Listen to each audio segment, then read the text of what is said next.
Hi, Melissa. How you doing? Wow, you do not disappoint. That's for sure. This is fantastic. I really think that you're just taking this bull by the horns and tearing it up. You're just doing fabulous. I'm hoping you don't mind if I point other students to your work as an example for excellence. I do have some comments, mostly regarding presentation. Your information itself is fabulous, just fabulous. Um, I love this piece. I do. You've thought of everything. Okay, let's get started. Okay, so the presentation. I think this is really um, a nice cover. Good, nice, subtle introduction to the piece. We get to page one, and the first thing I see is that all of your text is pushed to the corners. You're not using white space at all. So presentation wise, it's kind of a daunting task. This page is not inviting, because it's just like all of a sudden it's like, okay, you got to read all this.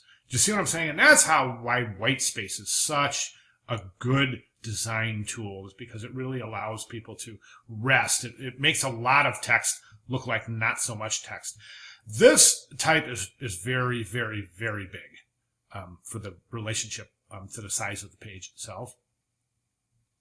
I think that this informational collateral, your heads, I understand why you're placing them where you are, because of to continue along that. And that's pretty smart. I think that's really, really an interesting choice right there. Nice thinking. Okay, watch your heads though. Watch this area. All right, so see how it just jumped? Those should not move at all. I think the type size even changes too. Yes, it does. So use a master page if you're going to put your type in here so that it doesn't move around from page to page. So even there it goes again. Now trade show booth. I think it would make sense to take trade show booth and left align it. Let me go back to the beginning. Yeah, see, you're all left align here. I would even left align that, so that aligns with your type. So did you see what I'm saying? Because you're going to have to left align somewhere, because not everything can be centered in the tabs. You see what I'm saying? So let's go ahead and left align that, so we can just go ahead and continue along with that information collateral right underneath it. Information collateral, and then trade show booth. Do you see what I'm saying? Giveaway, left align, color palette left align, and it looks like nothing else will go into two lines. But I think that will really, really make a difference, especially over here where you have two lines of type. Make sure that type remains consistent. Also, check this out. Here you're left aligned. I'm sorry, flush left aligned, right rag. Over here, you're center aligned. So there's an inconsistency. Now I understand that that's the back of the card, but nonetheless, well, actually, that is the back of the card. I still wouldn't center align it. I mean, professionally, the only time I can tell you I ever use center align anything is for a wedding invitation, or for an invitation for an art opening or something like that. Something extremely, extremely formal, black tie affair type thing. Otherwise, it's not interesting. It's not an interesting way to present type. Okay, so,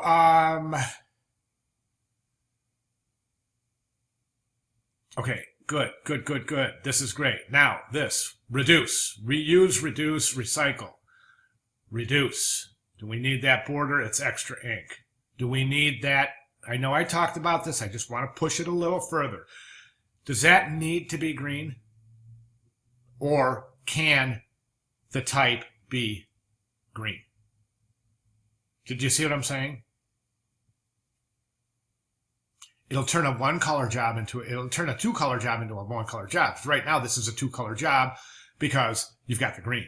You can either use the green over here and use the green up here, which I don't think you should use a border, because I talked about this last week. I think it's part of the reduce part of that formula, and reduce by using less ink. That is not necessary. See what I'm saying? It might be aesthetically pleasing, sure, but is it necessary? No. Okay, and then your information. This is where you're just doing so well here. Let me show you an example. Okay, so look how big that is. Your actual captions are bigger than your body copy, and that's unusual for a layout, so you would want to rethink that. No reason not to present this image the exact same size as this. There's no information here you'll be cutting out by cropping that to fit that, right? Okay. Again, here you're using center alignment again. Not good. Don't ever use that's called a widow, whether it's center align, left align, right align, or justified on any type at the bottom of a paragraph, any word that dangles by itself. You don't want that. I would recommend left aligning that. Watch your type size. That's an enormous type for the size of the page. Likewise. Weird space there.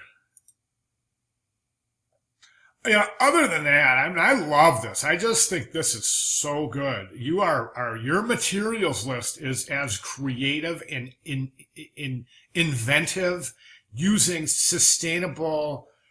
This is just really good. Your research is spot on, and I'm very, very, very pleased with where we're at. Again, over here, change in type, color, mid-stream, so to speak. Kind of unusual. Recommend not doing it.